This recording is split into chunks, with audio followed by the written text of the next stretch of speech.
Bien, bonjour à tous et à tous, j'espère que tout le monde va bien. Bienvenue à cette nouvelle vidéo qu'on va consacrer à je crois, à la 20e séance, on est à la 20e.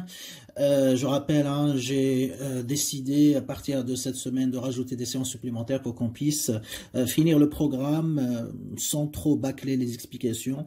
Donc d'où ces séances supplémentaires qui n'ont pas bien évidemment été programmées au départ, mais force est de constater qu'on est obligé un petit peu pour respecter les échéances. Très bien. Alors, la dernière fois, un petit rappel rapide de ce qu'on a fait. On avait travaillé la contrainte budgétaire, la droite budgétaire, sa représentation graphique, ses déplacements, etc. Et je rappelle, donc avec cette contrainte budgétaire, on termine un petit peu la deuxième partie du problème du choix du consommateur, après avoir étudié donc la première qui consistait à analyser donc la fonction d'utilité qui représente en quelque sorte les préférences du consommateur, mais aussi la satisfaction donc des besoins que présente un consommateur donné. Très bien. Alors concernant la droite budgétaire, on a dit qu'il représente un niveau de revenu, comme la courbe d'indifférence représente un niveau d'utilité. Cette droite budgétaire, elle est bien sûr décroissante. Et ça traduit une relation inverse entre la quantité de bien X et la quantité de bien Y. Si on augmente la consommation d'un bien, on doit baisser celle de l'autre pour que le budget reste fixe, bien sûr. Alors, on a vu que lorsque le revenu du consommateur augmente, ça veut dire qu'il a plus, et les prix bien sûr restent fixes, le pouvoir d'achat du consommateur va augmenter, et donc là il va consommer plus de X, plus de Y, et du coup la droite budgétaire va se déplacer vers le haut, d'accord, ce qui traduit un élargissement de l'espace, d'accord, des possibilités de consommation. Et à l'inverse, si le revenu baisse, le pouvoir d'achat va baisser, par conséquent, bien sûr, le consommateur va consommer moins à la fois de X et de Y, et la droite budgétaire va se déplacer vers le bas. Au contraire, bien sûr, le déplacement elle est parallèle, donc par rapport à la droite budgétaire initiale. Et à l'inverse, si on a par exemple, je sais pas moi, une baisse du prix d'un bien, que ce soit X ou Y, donc le bien devient moins cher, on va augmenter sa consommation, soit du bien X, soit du bien Y, et de cette façon, bien sûr, la droite budgétaire va se déplacer. Dans quelle direction? Eh bien, si, par exemple, le prix du bien Y reste fixe et le prix du bien X baisse, eh bien, il va se déplacer vers la droite. En fait, il va réaliser une rotation vers l'extérieur, ce qui traduit une augmentation, bien sûr, de la consommation du bien X. Et à l'inverse, si le prix du bien X augmente et le prix du bien Y ne change pas, le revenu du consommateur ne change pas, ben à ce moment-là, il va effectuer une rotation vers l'intérieur, c'est-à-dire vers la gauche, ce qui traduit, bien sûr, une baisse de la consommation du bien X dont le prix est devenu plus cher, bien sûr. Et le même raisonnement s'applique dans le cas du bien Y. Maintenant, si je change à la fois le revenu, le prix du bien X, le prix du bien Y, mais dans la même proportion, c'est avec le même pourcentage, donc la même variation pour les trois variables en même temps, à ce moment-là, la contrainte budgétaire ne changera pas et la droite budgétaire restera fixe, donc il ne bougera pas, il va être confondu, il va rester identique à la droite budgétaire initiale. Et ça, économiquement, il a un sens, donc ça veut dire en fait que le consommateur ne va pas changer sa consommation. Donc il va maintenir la consommation initiale inchangée, identique, et on dit effectivement qu'il n'est pas victime d'illusion monétaire, c'est-à-dire qu'il ne va pas se tromper, il ne va pas être piégé par l'augmentation de son revenu, parce qu'il tient compte aussi des prix. Donc, il ne raisonne pas en termes de revenu nominal, mais en termes de pouvoir d'achat, c'est-à-dire le revenu réel. Combien je peux acheter de biens, bien sûr, avec mon revenu. Et donc, si mon revenu double, et en même temps les prix doublent, ça ne changera rien pour moi. Le pouvoir d'achat restera le même, et donc la quantité achetée restera aussi inchangée. Très bien. Alors, avec ça, donc, on a terminé un petit peu la partie contrainte budgétaire. Et là, je reviens donc au problème du choix du consommateur. Donc, je rappelle, donc, le problème du consommateur, c'est qu'il vit dans un monde de rareté. Ça veut dire quoi? Ça veut dire que les besoins sont illimités et sont supérieurs aux ressources qui sont limitées. Et par conséquent, donc, le consommateur Ok, donc cette rareté, ce problème de rareté, bah, il l'oblige à faire des choix, n'est-ce pas? C'est ce qu'on a expliqué déjà dans les séances précédentes. Donc il est obligé de faire des choix. Et faire des choix, ça veut dire quoi? Ça veut dire qu'il doit répartir, n'est-ce pas? Répartir ses ressources, d'accord, entre les différents besoins ou la satisfaction des différents besoins. Bien sûr, il ne peut pas satisfaire tous ses besoins, donc il doit choisir quels besoins satisfaire en priorité ou voilà combien je peux satisfaire de chaque besoin. Ok, très bien. Alors bien sûr, hein, donc on a raisonné sur des biens et services qui permettent de satisfaire les besoins. On peut pas raisonner sur tous les biens et services qui existent en économie, et donc dans le modèle néoclassique, on choisit de raisonner sur deux biens seulement. On suppose comme si on avait uniquement deux biens, X et Y, c'est comme si j'ai deux besoins, X et Y. Et la question qui se pose, bien sûr, pour le consommateur, c'est comment répartir ses ressources, par exemple son budget, son revenu, entre la consommation du bien X et la consommation de bien Y. Donc, si on a deux biens seulement, d'accord, donc ça c'est une hypothèse seulement, donc X et Y, bah, le problème donc du consommateur c'est quoi? Bah, c'est comment répartir, ok, répartir donc son revenu, c'est ça son problème, entre la consommation du bien X et celle du bien Y. Quelle est la meilleure répartition possible hein, donc pour ce consommateur? Et donc la réponse à cette question c'est voilà, quelle est la quantité du bien X qu'on va appeler rationnelle, hein, la quantité du bien X, la meilleure quantité de X et la meilleure quantité du bien Y. Autrement dit, en fait, le problème du consommateur, c'est chercher la combinaison X étoile, Y étoile. À quoi est égal X étoile, Y étoile? Or, cette combinaison, qu'on appelle aussi hein, la combinaison optimale ou la meilleure combinaison pour le consommateur, c'est-à-dire la meilleure, voilà, donc cette combinaison optimale, comment on va la déterminer? Donc c'est ça l'objectif du reste de ce deuxième chapitre qui consiste justement à déterminer l'équilibre du consommateur, c'est-à-dire l'équilibre du consommateur, ça sera la combinaison X étoile, Y étoile. Alors cette combinaison X étoile, Y étoile, donc X étoile, Y étoile, c'est quoi en fait? C'est la solution au problème, d'accord, du choix du consommateur. Alors, pourquoi on dit que c'est cette combinaison optimale qui est la solution au problème du choix du consommateur? Parce qu'il va nous permettre de répondre aux trois questions qu'on avait posées déjà dans l'introduction, à savoir quoi consommer, n'est-ce pas? Combien, la quantité, et comment, la manière. Donc, les réponses à ces trois questions se trouvent justement dans où ils vont être proposés par cette combinaison optimale parce qu'il va déterminer les biens, les quantités et la manière. D'accord? Très bien. Alors, comment on calcule X étoile, Y étoile? Je rappelle, hein, donc c'est la combinaison optimale ou si vous voulez rationnel, ok. Donc si vous trouvez hein, donc dans une question quelle est déterminer la combinaison optimale, déterminer la combinaison rationnelle, hein, donc ça revient au même. Hein, donc c'est la meilleure combinaison X étoile, Y étoile. Donc je mets étoile pour faire la différence avec une combinaison ordinaire X et Y. Donc X étoile, ça veut dire la meilleure quantité de X et Y, c'est la meilleure quantité de Y. Très bien. Alors, cette combinaison, comment on la détermine? Eh bien, c'est la solution à ce programme de maximisation, effectivement. Donc, c'est la solution au programme suivant. Au programme suivant. Alors, c'est quoi ce programme, en fait? Donc, je mets, bien sûr, l'objectif du consommateur. C'est quoi son objectif? Bien sûr, il est rationnel. Et on a dit, il va chercher avec son revenu à satisfaire le maximum de besoins possibles. Donc, il va chercher, et bien sûr, chaque fois qu'il va satisfaire un besoin, il va avoir de l'utilité, n'est-ce pas? Il va obtenir de l'utilité.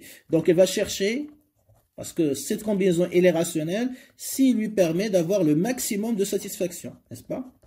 c'est-à-dire d'avoir la combinaison qui lui procure le maximum de plaisir personnel. Ok? Très bien. Donc, c'est celle qui maximise la fonction d'utilité UXY, parce que la satisfaction, on a dit, elle est représentée par la fonction d'utilité. Très bien. Mais, bien sûr, cette combinaison, pour qu'elle soit rationnelle, pour qu'elle soit optimale, donc il y a une deuxième condition qu'il doit respecter, qu'il doit vérifier. Donc, non pas seulement donner le maximum d'utilité, d'accord, mais aussi respecter le budget, c'est-à-dire R, le revenu, doit être égal à la dépense. C'est ce qu'on a dit dans la contrainte budgétaire. Donc, R est égal à D, est égal à X, PX, plus Y, PY. Donc, le consommateur ne doit pas, pour acheter ou utiliser cette combinaison, il ne doit pas dépasser le revenu. Donc, je peux parfaitement avoir une combinaison qui me permet d'avoir le maximum de satisfaction, mais si je ne peux pas l'acheter avec mon revenu, il dépasse mon revenu, son coût d'achat, son niveau de dépense, bah à ce moment-là, il ne sera pas rationnel, il ne sera pas optimal. Donc ça sert à rien. C'est comme si je dis, voilà, j'ai envie d'avoir, je voudrais choisir une Ferrari, c'est ça qui va me permettre d'avoir le maximum de satisfaction, mais je pourrais pas justement me procurer cette Ferrari parce que je n'ai pas l'argent nécessaire. Donc il ne respecte pas la contrainte budgétaire. Donc une combinaison pour qu'elle soit optimale, rationnelle, il doit vérifier les deux conditions. D'une part, maximiser l'utilité, donner le niveau d'utilité le plus élevé, et d'autre part, bien sûr, donc, respecter l'égalité entre le revenu et la dépense. Voilà, ne pas dépasser le budget du consommateur. Ok? Très bien. Donc voilà un petit peu le programme qu'on va essayer de résoudre mathématiquement et graphiquement dans la section qui suit. Très bien. Alors donc, section 2. Ok, on va l'appeler section 2. Voilà, résolution donc du problème du choix du consommateur, hein, donc si vous voulez, ou voilà, résolution de l'équilibre, problème de l'équilibre du consommateur. Donc ça revient au même. D'accord. Donc résolution.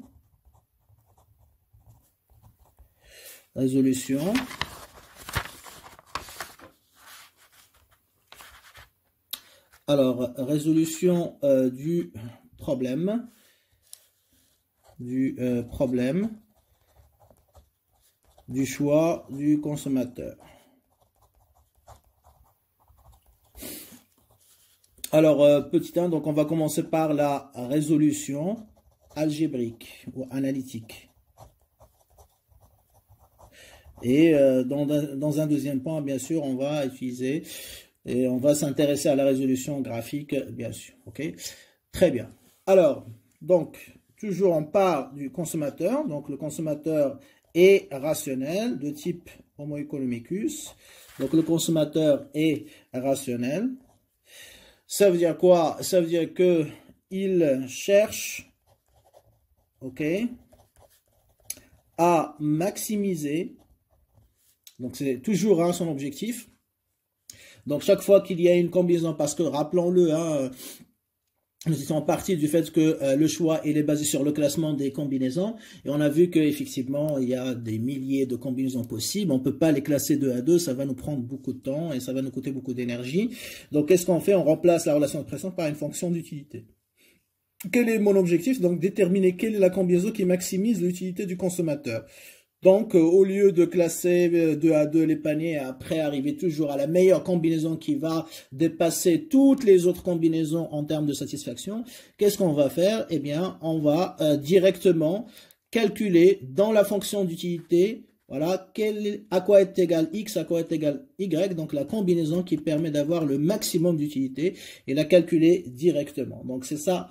On va dire l'intérêt d'utiliser la fonction d'utilité, c'est de ne pas passer par les classements 2 à 2 qui est fastidieux, qui est très compliqué, mais de trouver directement donc la meilleure combinaison, à quoi est égal X, à quoi est égal Y, et après je cherche, voilà, est-ce que j'ai cette combinaison? Oui, donc là il vérifie l'équilibre du consommateur, sinon donc ça veut dire que il n'existe pas en fait donc dans les possibilités offertes au consommateur, dans l'ensemble de consommation relatif à ce consommateur. Donc maximiser, d'accord, son utilité, d'accord, sous contrainte budgétaire, d'accord, donc sous la contrainte, c'est-à-dire qu'il est limité, il ne peut pas dépasser sous la contrainte, sans dépasser son budget, sous la contrainte de son budget. D'accord? De son budget. Très bien. Alors, mathématiquement, donc on va écrire ce problème. On l'a déjà souligné. Mathématiquement, qu'est-ce qu'on écrit? Donc, le problème, ou si vous voulez le programme, hein, donc on peut aussi donc écrire programme. Programme, ça veut dire problème, c'est la représentation mathématique du problème qu'on cherche à résoudre. Donc, du consommateur. OK. Donc, j'ouvre la collade. Bon, vous avez la maximisation. Donc, je mets max. OK. U pour la fonction d'utilité, bien sûr. UXY. S.C, ça veut dire sous contrainte, c'est-à-dire à condition que, ok, de respecter l'égalité entre le revenu et la dépense, c'est-à-dire XPX. Je mets toujours X en avant parce que si j'écris PX après X, parfois, il y a, bon, X à côté de X, donc ça fait une ambiguïté. Donc, pour éviter des erreurs, donc, il vaudrait mieux commencer par XPX plus Y fois PY. Voilà ce qu'on appelle le problème du choix du consommateur ou le programme du choix du consommateur. Et dont la solution va nous permettre de déterminer à quoi est égale la combinaison rationnelle ou la combinaison optimale. Très bien. Alors pour résoudre donc ce problème, il faut savoir qu'il y a deux méthodes. Il y a ce qu'on appelle la méthode de substitution et la méthode de Lagrange. Alors, la méthode de substitution, parce que là, vous avez mathématiquement, donc l'interprétation, un problème de maximisation d'une fonction sous contrainte. OK? Donc, qu'est-ce qu'on fait? En fait, on écrit dans la méthode de substitution y en fonction de x. D'accord? Donc, j'écris y est égal, par exemple, à moins px sur py plus r sur py. Et après, y, je remplace dans la fonction d'utilité, ici. Et donc là, du coup, il n'y a plus de y, il y a une seule variable. Et donc, je reste, la contrainte aussi disparaît, et la variable y disparaît, donc il reste uniquement u en fonction. C'est comme si je maximisais la fonction d'utilité, qui dépend uniquement de la variable x. Une fois que je trouve x, donc là, je peux revenir à l'expression de y en fonction, et je remplace et j'obtiens x étoile, y étoile. Voilà, donc je transforme le problème de maximisation sous contrainte à un problème de maximisation sans contrainte qui est plus facile, bien sûr. Mais c'est un peu plus long, etc. Et donc, dans la suite du cours, on va utiliser uniquement ce qu'on appelle la méthode de Lagrange. Et cette méthode de Lagrange, bien sûr, elle est, je dirais, plus rigoureuse, mais surtout aussi, ça va nous permettre d'étudier les conditions de second ordre, parce qu'il y a les conditions de premier ordre, les conditions de second ordre, et c'est très utile avec Lagrange, plus pratique bien sûr qu'avec la méthode de substitution. Donc c'est la raison pour laquelle on va préférer l'utilisation de la méthode de Lagrange, et dans l'examen, la seule méthode qui est, je le précise, qui est acceptée dans les réponses, c'est la méthode de Lagrange. C'est-à-dire, même si vous avez le bon résultat, mais vous utilisez la méthode de substitution, ça sera 0. Que ce soit clair et net. Donc, obligatoire, même si je ne le dis pas dans la question, obligatoire d'utiliser la méthode de Lagrange pour résoudre ce problème et bien sûr obtenir x étoile, y étoile. Très bien. Donc, on utilisera, donc je le précise ici, donc on utilisera la méthode de Lagrange pour résoudre ce problème. Donc, pour la résolution, d'accord, pour la résolution de ce programme. Très bien. Alors, en quoi justement consiste donc cette méthode de Lagrange? Donc, Lagrange, bien sûr, ça vient bien sûr du nom de son auteur, mathématicien français, qui avait élaboré cette méthode pour la première fois. Alors, Lagrange, en fait, de manière générale, donc vous avez un problème de maximisation d'une fonction sous contrainte. Qu'est-ce qu'il nous indique cette méthode? Le principe, la philosophie de cette méthode est très simple. Et en fait, on va combiner, si vous voulez, donc la contrainte et la fonction objectif. La fonction objectif, c'est ce que je cherche à maximiser. Ici, en l'occurrence, la fonction d'utilité.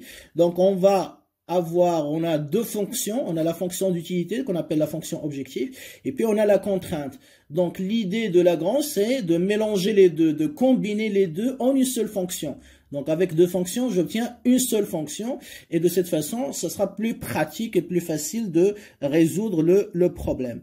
Donc, je vais combiner U avec la contrainte, c'est-à-dire xpx plus ypy en une seule fonction et on va travailler sur cette fonction qu'on appelle le Lagrangien. D'accord? Très bien. Ah, donc l'idée est de transformer, d'accord, donc c'est une transformation, transformer le programme, d'accord, le programme ou le problème de maximisation d'une fonction sous contrainte, ok, en une maximisation, on a un programme. C'est comme si je reformule le problème. On a un programme de maximisation d'une fonction, donc qui combine, c'est la synthèse, hein, c'est comme si j'ai fait la synthèse, qui combine la fonction objectif, bien sûr du consommateur, ici la fonction d'utilité, qui combine la fonction objectif et la contrainte. Et la contrainte, c'est-à-dire R est égal à D, la contrainte budgétaire. Ok? Très bien. Alors, comment on écrit ça mathématiquement? Donc, au lieu de travailler avec deux fonctions séparées, je vais transformer les deux fonctions séparées, je vais les mettre dans une seule fonction que je vais appeler le Lagrangien. Très bien. Alors, le Lagrangien, on va noter ici. On le note grand L, comme ça, est toujours égal à la fonction objectif. Rappelez-vous de cette règle parce qu'on va l'utiliser aussi au deuxième semestre. Fonction objectif plus ce qu'on appelle le multiplicateur de Lagrange, hein, donc lambda. Ok, lambda, facteur, d'accord, de la valeur de la contrainte. Alors, j'écris, je reviens en ligne parce que j'ai décomposé la feuille un petit peu en trois parties. Donc, j'ai pas d'espace, mais sinon, on peut écrire sur la même ligne. Donc, la valeur de la contrainte, moins l'expression de la contrainte. Quelle que soit cette contrainte, parce que là, ici, on a une contrainte budgétaire, mais ça peut être aussi une contrainte de coût, une contrainte de marché, etc. Donc là, je parle du cas général. Je répète, hein, le Lagrangien, donc la fonction sur laquelle qu'on va maximiser en réalité, d'accord? Donc, ce ne sera plus la fonction d'utilité toute seule, mais la fonction d'utilité avec la contrainte, les deux combinés en une seule fonction. Donc, la fonction objectif, c'est ce que je cherche à maximiser, c'est la fonction que je cherche à maximiser ou à minimiser. Quel est l'objectif du consommateur? Ben, maximiser la fonction d'utilité. Quel est l'objectif du producteur? C'est maximiser la fonction de profit. Donc, la fonction de profit, ce sera la fonction objectif du producteur, de l'entreprise. Ici, la fonction objectif du consommateur, c'est la fonction, bien sûr, d'utilité. Plus lambda, donc c'est un paramètre, lambda, qu'on appelle aussi le multiplicateur de Lagrange. On va revenir sur sa signification, qui multiplie donc facteur de la valeur de la contrainte. Donc la contrainte, ça peut être la contrainte de temps, la contrainte du budget, peu importe. La valeur de la contrainte moins l'expression, c'est-à-dire à quoi est égale la formule hein, donc de cette contrainte, par exemple budgétaire, dans notre cas. Et après, bien évidemment, je ferme hein, donc le crochet. Ok, très bien. Alors, application, donc dans le cas du consommateur, alors qu'est-ce qu'on a? Ben, la fonction objectif,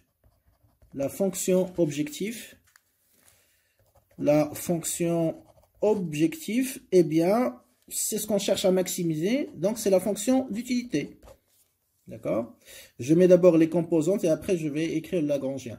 Ensuite, la contrainte, j'ai une contrainte budgétaire, donc la valeur de la contrainte budgétaire, d'accord?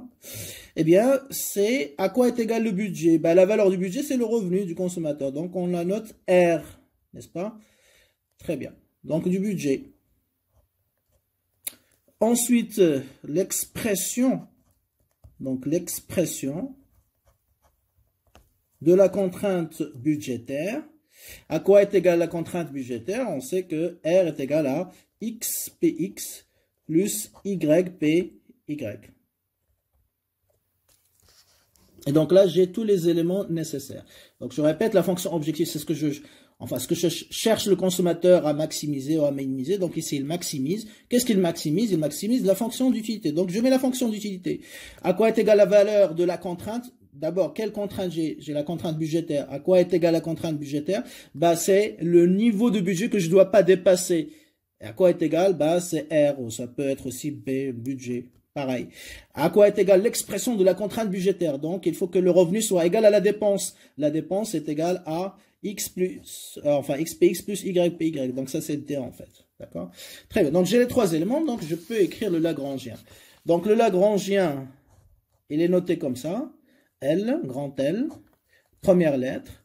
Je mets X, la quantité du bien, et les fonctions bien sûr de X, et les fonctions de Y, mais aussi du multiplicateur de Lagrange. Alors, est égal à combien? Donc, je mets la fonction objectif, UXY, c'est-à-dire l'expression de U, tout simplement, plus lambda. La valeur de la contrainte, c'est R, et puis l'expression de la contrainte, XPX, moins YPY. Pourquoi moins? Parce qu'on a moins. Et l'expression de la contrainte tout à l'heure, on avait trouvé, c'est XPX plus YPY. Donc, moins avec plus, ça devient moins. Donc, ça nous donne le Lagrangien qui est égal à U plus lambda R moins XPX moins YPY.